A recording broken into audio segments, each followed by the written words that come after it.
Aujourd'hui, nous parlons d'un acteur d'audiovisuel. Alors, c'est quoi un acteur d'audiovisuel? euh, D'après moi, l'acteur d'audiovisuel est un métier où une personne, devant une caméra, performe une directive précise donnée par un réalisateur pour obtenir un objectif spécifique émotionnel aux yeux de celui qui regarde la vidéo plus tard sur l'écran. Sa performance peut être écrite, gestuelle non verbale, vocale verbale, audio, sonore, visuel, audiovisuel, musical et plein d'autres. À l'écran, cette personne peut soit prétendre être quelqu'un qui n'est pas, et l'audience n'est pas supposée le distinguer, c'est-à-dire par exemple interpréter un président alors que la personne est un électricien de profession. Soit faire quelque chose alors qu'elle ne le fait pas, c'est-à-dire cette personne prétend faire quelque chose alors qu'effectivement elle ne le fait pas. Soit voir quelque chose ou une personne alors qu'elle ne voit rien. C'est-à-dire que faire semblant de voir quelqu'un off, comme on dit off l'écran, c'est-à-dire que off caméra, alors que la réalité c'est que la personne, l'acteur ne voit en fait personne, il ne voit personne. Soit prétendre parler à une personne alors qu'elle ne parle à personne, c'est-à-dire que faire semblant, comme si l'acteur fait semblant comme s'il parlait à quelqu'un off de l'écran, c'est-à-dire que off la caméra, alors que la réalité c'est qu'il ne parle à personne. Par exemple, un film d'animation où le personnage parle avec une créature non humaine, alors que peut-être c'est un fond vert, c'est-à-dire du green screen. Ou prétendre avoir une émotion particulière face à l'audience de la caméra qui la regarde, alors qu'en fait la personne n'éprouve pas réellement cette émotion montrée à l'écran. Ce n'est pas une émotion réelle, juste une technique qui fait croire à une audience que l'émotion est réelle, alors que ce ne l'est pas, alors que ce n'est pas le cas. Par exemple, une personne qui parle devant la caméra et elle est très triste. Si par exemple les larmes coulent sur son visage, les larmes de son visage sont réelles, mais la personne n'est pas exactement triste. On lui a placé peut-être des oignons juste à côté et voilà, les oignons font en sorte que voilà, ses yeux commencent à être, comme on dit, glossy, c'est-à-dire que ses yeux commencent à, les larmes commencent à couler de ses yeux parce que les oignons. Mais la façon dont la personne performe devant la caméra, enfin l'acteur performe devant la caméra, en termes de parler et présenter comme si elle est triste, elle n'est pas effectivement triste, c'est juste une stratégie voilà, qu'on a utilisée pour faire croire qu'elle est triste. Ou effectivement maintenant, l'acteur peut faire quelque chose en caméra qu'il fait réellement comme une action. C'est-à-dire qu'il peut effectivement porter, je sais pas moi, un sac, il peut prendre peut-être un chapeau, donc il performe des actions physiques qu'effectivement il le fait réellement. Ou alors il peut effectivement parler à une personne. Même si la personne est off caméra, il peut effectivement parler à une personne. Ou alors il peut effectivement voir quelque chose ou une personne. C'est-à-dire que sa performance par rapport à donner l'impression qu'il voit quelqu'un off caméra, effectivement il est en train de voir quelqu'un off caméra. Je ne sais pas si tu me comprends. Ou alors, il peut effectivement avoir une émotion particulière face à l'audience qui le regarde et cette émotion est réelle. C'est-à-dire que comme tout à l'heure, avec l'exemple de l'oignon qu'on a utilisé et qu'on a placé à côté de son visage pour qu'il pleure ou que cet acteur pleure, il peut effectivement avoir cette émotion réelle qu'il éprouve devant la caméra. Maintenant, il y a des stratégies et techniques qui aident comment ne pas forcément avoir cette émotion réelle, mais voilà, juste s'approcher. Il y a des stratégies d'acteurs qui te montrent comment être capable de faire cette performance-là, mais ne pas être connecté à l'émotion. C'est-à-dire que tu n'es pas connecté à l'émotion. Donc, ça paraît réel, c'est peut-être réel, mais ce n'est pas réel. Je ne sais pas si tu comprends ce que je veux dire. C'est-à-dire que il y a des stratégies, il y a des techniques qui te permettent de réellement éprouver une émotion. Et l'émotion est réelle, sauf qu'elle n'est pas réelle dans le contexte de ce que peut-être tu présentes. C'est-à-dire, par exemple, si le personnage tout à l'heure, pendant qu'il parlait, il était triste peut-être parce que, je sais pas moi, il était triste peut-être parce que son chien a disparu. Il ne retrouve plus son chien, par exemple. Voilà, il avait un chien chez lui et puis maintenant, il ne retrouve plus son chien. Et il est triste et les larmes coulent, il se met à pleurer. Il parle devant la caméra. Voilà, il parle devant une caméra. face à la caméra, les larmes se mettent à pleurer. Il y a une stratégie, des techniques qui peuvent faire en sorte que, peut-être au lieu peut-être du chien, il pense peut-être à un événement qui lui est arrivé par exemple, personnellement, ou bien un événement qu'un ami lui a raconté, qui lui est arrivé, et il a tous les détails de comment ça s'était passé, et il connecte émotionnellement avec ce moment-là, fortement, et il se met à pleurer. Vous voyez que là, ce n'est pas connecté avec lui, ça n'a rien à voir avec lui, c'était une histoire, l'histoire de quelqu'un d'autre. Il a juste connecté avec ce moment à profondeur, parce qu'il avait tous les éléments de l'histoire. Et il s'est mis à avoir une émotion réelle. Donc elle est réelle, mais elle n'est pas réelle. Je ne sais pas si tu comprends ce que je dis, donc c'est un peu dans ce sens. Et toute autre chose qu'une personne peut prétendre être, faire, voir, porter, etc. Donc voilà un peu pour moi ce que c'est qu'un acteur d'audiovisuel, différent d'un acteur de cinéma. Tout cela pour diverses raisons. Voilà, il peut faire tout ce que je viens de citer là pour diverses raisons. Faire passer un message à un public, divertir, informer, raconter une histoire, vendre un produit, susciter une émotion particulière à un public pour qu'après ce public prenne des actions, c'est-à-dire ou prenne une action, etc. Voilà, donc voilà les différentes, il y a peut-être plus, mais voilà les différentes raisons pour lesquelles un acteur d'audiovisuel vient devant une caméra pour performer, voilà, pour travailler, faire des performances.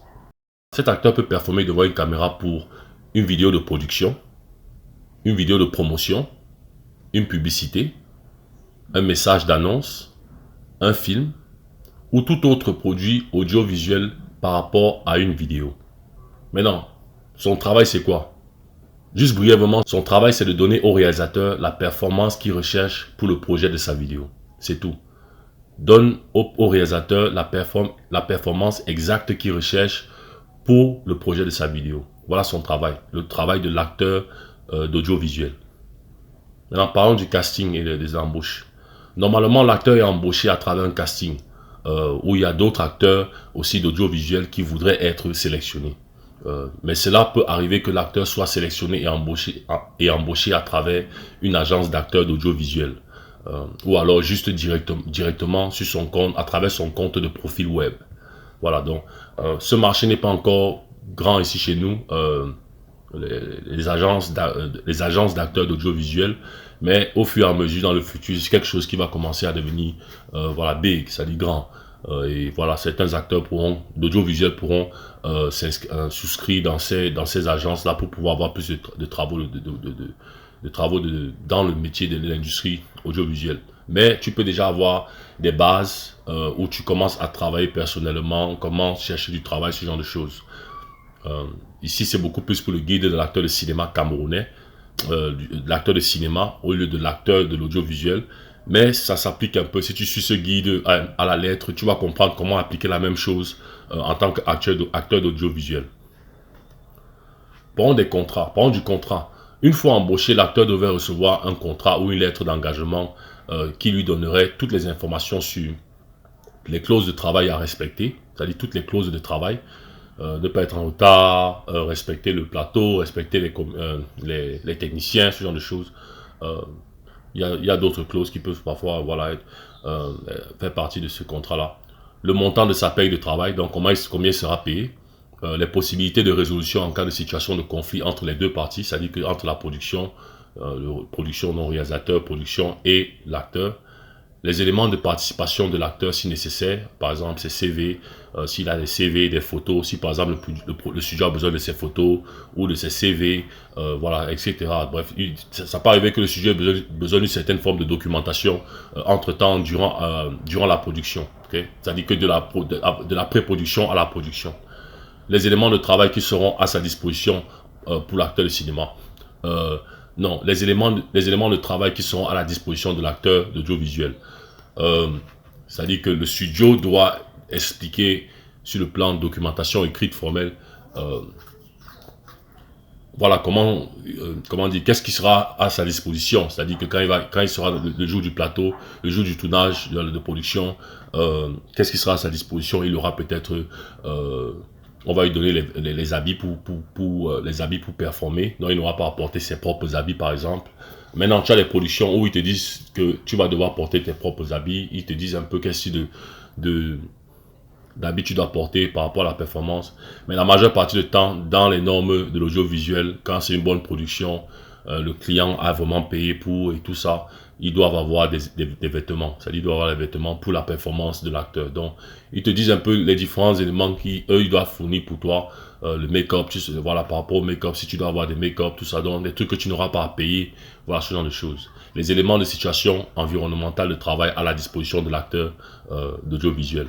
Ici, c'est, par exemple, des trucs comme ton taxi aller-retour, tu vas manger, durant la production, manger, boire quelque chose, de l'eau, peut-être aussi un jus. Il te dit, donc, tout ça doit être écrit dans le contrat. Maintenant, certaines productions ne font pas des contrats. Ça peut arriver que certaines productions ne font pas des contrats parce que parfois, la façon dont les situations les vidéos, les productions de vidéos, d'audiovisuel se font, c'est pas comme pour les films.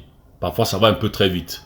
Ils n'ont pas souvent le temps de faire des répétitions, ils n'ont pas le temps. Donc, parfois, ça se passe un peu rapidement. Ce qu'ils préfèrent souvent faire, c'est avoir l'acteur qui vient le jour J où il filme et puis lui expliquer tout, lui présenter tout, voilà, et puis il performe, il est payé. Ce n'est pas comme ça que je recommande. C'est comme ça que ça se passe beaucoup ailleurs, déjà à Hollywood, parce que ça va un peu plus vite. Parce que certaines entreprises ne veulent plus payer beaucoup d'argent pour... Mais moi, personnellement, je suis réalisateur. Si une entreprise me contacte par rapport à travailler et faire un produit sérieux, je vais leur recommander d'être un peu patient et de mettre de l'argent pour que ce soit quelque chose de bien, pour que le produit se vende ou le service voilà, puisse se vendre. Donc, ce serait important de comprendre le concept du contrat. C'est pas le même style de contrat que un acteur de film, c'est-à-dire que pour un film, mais c'est une forme de contrat quand même pour que l'acteur comprenne les bases de comment vous allez travailler, il a le programme de comment ça va se passer, ainsi de suite. Donc après la lecture, si l'acteur est d'accord avec le contenu du contrat, paiement, clause, etc., il doit le signer, le remettre au studio dans les délais donnés. C'est-à-dire qu'une fois que il est casting, il est cast, c'est-à-dire qu'il est sélectionné, il doit recevoir son contrat. Et maintenant, dans le contrat, il a peut-être quelques jours à peine pour lire tout le contrat et les clauses et la paye, voir s'il est d'accord avec la paye ou pas. S'il y a possibilité de négociation, il peut négocier avec le studio. Mais voilà, s'il est d'accord, voilà, il doit signer le contrat, remettre au studio. Et puis, ils sont prêts pour commencer déjà. Sûrement, peut-être le studio a déjà commencé la pré-production. La majeure partie du temps, ils commencent souvent déjà la pré-production. Comme ça, quand ils arrivent déjà à presque commencer à filmer à la période de production, c'est là qu'ils embauchent l'acteur. On l'appelle souvent le talent, en d'autres termes, dans le monde audiovisuel. Voilà, donc pour un total paiement de sa rémunération à la fin du projet de la vidéo. Donc voilà les éléments qu'il doit faire pour qu'on le paye totalement, tout l'argent qu'on a promis à la fin de cette vidéo. Ok. Bon, de la documentation à faire. L'acteur devrait aussi avoir une forme de documentation lui donnant tous les détails sur son travail, sur son travail de la vidéo, dans la vidéo. Sa performance, c'est-à-dire qu'il devrait avoir une certaine forme de documentation que le studio doit lui remettre. Maintenant, n'écoute pas ça et quand demain tu es acteur audiovisuel, tu travailles à un studio et tu leur dis mais où la documentation que vous êtes supposé me donner? C'est pas tous les studios qui font ça. Je te dis seulement ce que normalement un studio de production est supposé faire. Maintenant, il faut que tu t'habitues aussi à le fait qu'il puisse ne pas le faire et que tu ailles avec ça. C'est aussi comme ça, c'est ça le domaine. Chaque studio de production est différent et voilà, tout le monde n'est pas fait les choses exactement. Ça dépend de chaque studio de production. Donc, il faudra que le studio lui remette des informations sur sa performance, c'est-à-dire que comment il va performer, qu'est-ce qu'il doit dire, c'est une performance de verbal, audio, voilà, et quelques descriptions peut-être du réalisateur de ce qu'il attend de lui. Tout ça, ça va être normalement sur le plan écrit. Peut-être, voilà, des dialogues, si c'est nécessaire, est-ce qu'il y aura des dialogues, est-ce qu'il y a des trucs qu'il doit dire, bon, dialogue c'est avec une autre personne, mais est-ce qu'il y a des choses qu'il doit dire face à la caméra, est-ce que c'est une performance corporelle et aussi verbale, ce genre de choses. Donc, il y a un certain nombre d'informations qu'il doit avoir. Le synopsis, c'est-à-dire que de quoi il est question, c'est monsieur tel qui va parler à la caméra, peut-être de tel produit, ou bien, voilà, ce genre de choses. Quelques informations sur ce que le réalisateur attend de lui. Maintenant, comme j'ai dit, certaines productions, moi personnellement, en tant que réalisateur, quand je travaillerai avec les structures, je demanderais qu'il y ait un peu de répétition. Même 1 ou 2 jours de répétition. Ne serait-ce que minimum 1. Que je travaille, l'acteur il comprenne vraiment comment performer ce genre de choses. Maintenant, quand c'est vraiment pas possible, on fait avec. Donc, tu donnes tous les éléments à l'acteur audiovisuel pour qu'il soit prêt par rapport à performer le jour J. Documentation de la production. L'acteur devrait également recevoir une forme de documentation lui permettant tous lui donnant tous les détails d'informations sur la production de la vidéo. C'est-à-dire qu'il doit avoir une certaine forme de documentation pour qu'il sache comment sera la production.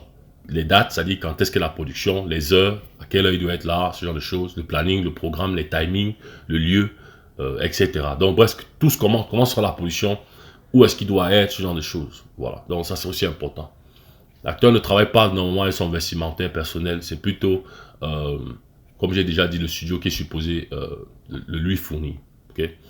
Il doit être habillé par la production du studio.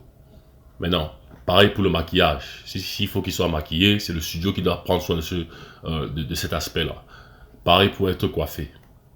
Maintenant, parlons de répétition. Répétition ou pas, ce que j'ai dit ici, cela peut arriver qu'il y ait des séances de répétition, comme je l'ai dit. Mais la plupart du temps, pour des raisons de budget, les studios de production préfèrent ne pas. Dans le cas, mais dans un tel cas, si jamais il y a production, il faut se rassurer que les frais de taxi, aller-retour de l'acteur soient prêts. Et puis ses frais de consommation, nourriture et boisson. Donc, c'est comme moi par exemple, je demanderais qu'il y ait une répétition, même un jour. Il faut que son taxi soit pris soin, c'est-à-dire qu'aller-retour. Et il faut qu'il y ait des frais de consommation, c'est-à-dire qu'il puisse manger quelque chose et puis qu'il puisse boire quelque chose. Voilà. Une fois que le travail est terminé, l'acteur est rémunéré le montant de paye arrêté avec le réalisateur ou le producteur au début de l'embauche contractée. Et il peut rentrer chez lui. Il travaille généralement avec un agent. La majeure partie du temps, les acteurs d'audiovisuel travaillent avec un agent, je l'ai dit. Et le plus souvent, il fait partie d'une agence d'acteurs qui le trouve le travail. Un autre élément qui est important, c'est qu'il doit avoir un résumé, c'est-à-dire un résumé CV. Comme je l'ai dit, je l'ai mentionné, que le studio peut demander certaines informations le concernant. Donc, il doit avoir un résumé, donc un CV d'acteur d'audiovisuel qu'il est supposé connaître, un CV dont les informations qui sont à l'intérieur, les aptitudes qui sont à l'intérieur, il est supposé les connaître, il est supposé les maîtriser et est supposé être capable de les appliquer. Donc s'il dit qu'il peut chanter, il doit être capable de chanter. S'il dit qu'il peut danser, il doit être capable de danser. S'il dit qu'il peut, ainsi de suite. Donc il doit être capable de performer les aptitudes qu'il met à l'intérieur de son CV. Ok? Et il doit être capable d'appliquer l'étiquette d'un acteur d'audiovisuel. L'étiquette, bien sûr, respecter le plateau, venir à l'heure, ce genre de choses. C'est pas vraiment le guide de l'acteur de l'audiovisuel, mais voilà un peu les différentes choses qu'il faut que tu saches par rapport sur un acteur. Parce que je parle de ça parce que c'est un métier aussi. Il y aura des moments, ça peut arriver quand l'industrie commencera à être un peu saturée, et puis il y a des acteurs un peu partout, et puis il y a des productions qui se passent un peu. Il risque d'avoir des moments où tu ne vas pas avoir beaucoup d'appels pour le travail. Donc, qu'est-ce que tu fais? Ça, c'est un marché. C'est-à-dire travailler en tant qu'acteur audiovisuel. Je parlerai des produits audiovisuels dans la suite de cette vidéo. Mais si je parle de ça, j'insiste dessus dans ces détails parce que c'est un marché. C'est un marché qui te permet de travailler. Tu peux travailler pendant que les entreprises communiquent sur des produits, ce genre de choses. Ça te permet de travailler et de continuer à t'entraîner dans ta carrière d'acteur de cinéma. Donc, voilà pourquoi je parle de ça. Et il est supposé avoir différentes aptitudes communicatives et physiques, morphologiques et autres qu'il est capable de faire. Donc tu dois avoir certaines aptitudes quand même en termes et tu dois être flexible par rapport à diversifier les différentes aptitudes que tu peux faire pour être capable toujours d'avoir du travail ou peut-être avoir plus de chances d'être sélectionné dans les castings pour des productions vidéo. Voilà, donc c'est vrai que c'est été une longue vidéo cette-ci, mais c'était important, comme j'ai dit, de parler de l'acteur d'audiovisuel, parce que c'est un marché, et c'est un grand marché. Il y a des personnes qui se spécialisent rien que dans l'acteur d'audiovisuel. Ils ne font pas le cinéma, ils font dans ça. Et ils ont une bonne carrière, ils sont peut-être pas riches, ils font pas beaucoup d'argent, mais ils ont une bonne carrière, ils ont un deuxième job, ils ont leur premier job normal, et puis ce job-ci, d'acteur d'audiovisuel, c'est leur deuxième job. Et ça leur permet de joindre les deux bouts. Ils travaillent dans les deux côtés, et c'est vraiment, ça se passe très bien, ils ont une très bonne carrière. Vraiment, c'est un bon métier, c'est une bonne industrie, il faut pas simplifier ici. C'est pour ça que je parle un peu de ça brièvement, mais je peux pas entrer trop dans les détails. Si tu veux avoir plus d'informations dessus, il faudra que tu ailles regarder, tu ailles sur la page de Lango Production.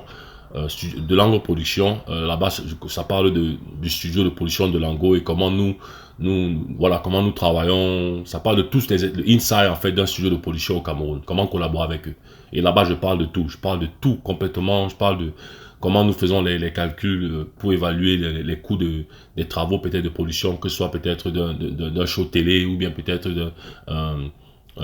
d'une émission ou bien voilà, peu importe. C'est-à-dire que voilà, peu importe, je parle de ça et puis j'ai pas encore commencé à parler de cette partie-ci, mais il y a une partie où je parle du talent. C'est-à-dire le talent qui est justement l'acteur d'audiovisuel. C'est-à-dire le talent que nous on embauche par exemple, s'il faut filmer une publicité ou une vidéo de promotion et il y a un talent qui doit peut-être performer. Je parle un peu des détails de comment il doit se comporter l'étiquette. Donc il y aura une section dans cette page-là où je parlerai du talent. Comment être talent professionnel. C'est tout un autre monde. C'est tout un autre monde. Normalement, quelqu'un peut ouvrir une page YouTube sur comment devenir talent professionnel. C'est tout un autre monde. C'est-à-dire que c'est toute autre chose. Et vraiment, quand tu établis tous ces éléments-là, je te promets, tu vas tout en sortir. Tu seras constamment appelé pour faire des productions. Parce que tu es professionnel. Tu as la base. À part maintenant tes aptitudes, ce que tu sais faire, ce genre de choses. Mais le côté professionnel est énorme. Extrêmement énorme dans cette industrie. Donc, ne simplifie pas ce marché. C'est pour ça que j'insiste sur cette vidéo. Cette vidéo-ci sur l'acteur d'audiovisuel. Ne simplifie pas ce marché. C'est un très, très, très, très grand marché. Très grand marché et aussi grand que le cinéma. Peut-être pas avec des très très gros budgets, mais aussi grand que le cinéma. Parce que beaucoup de personnes chez nous, nous ne voyons que les acteurs qui font les gros paiements. C'est-à-dire la star du film, voilà, le personnage principal, voilà, on va être ces acteurs-là. C'est bien. Mais il y a des métiers dans le métier d'acteur de cinéma ou bien dans l'audiovisuel qui font beaucoup d'argent. Des personnes où tu peux... Parce que tu n'es pas la star où tu te concentres trop sur le film, tout le film entier. Tu fais des petits rôles où tu enchaînes rôle entre rôle. Tu as appelé ici, dès que tu termines, tu fais 2 jours de shooting, tu vas ailleurs, ainsi de suite. Quand tu vois la paye que tu fais à la fin du mois, mais ça peut dépasser l'argent que peut-être un second rôle de film fait. Ah ouais. Donc, il ne faut pas simplifier. Je précise dessus, ne simplifie aucun de ces jobs-ci parce que c'est des métiers, tu ne sais jamais ce qui va commencer à t'aider à faire plus de revenus. Donc, ne simplifie pas ces métiers-ci. Ne simplifie pas cette industrie-ci. Donc, acteur d'audiovisuel, c'est aussi important que acteur de cinéma. Ok? Voilà, on est arrivé à la fin de cette vidéo. Merci d'avoir regardé et fais le choix de continuer à t'améliorer dans ta carrière d'acteur de cinéma. Si tu as les questions, envoie-moi un email à mon adresse à acteurcamerounais-guide@gmail.com. Tu trouveras aussi cette adresse sur la partie description de la vidéo. La prochaine fois qu'on va se revoir sur cette section de playlist et éducation et partage d'informations, ce sera par rapport à parler des différents types de jobs pour un acteur d'audiovisuel qui existe. Okay? Les différents types de jobs. Cette partie est importante. La prochaine vidéo aussi est très importante. Donc, on parlera de ça. Tu auras juste mon honnête opinion à ce niveau. Et bon, ce sera tout. Ceci dit, je te souhaite une excellente journée et je t'attends pour explorer la prochaine vidéo.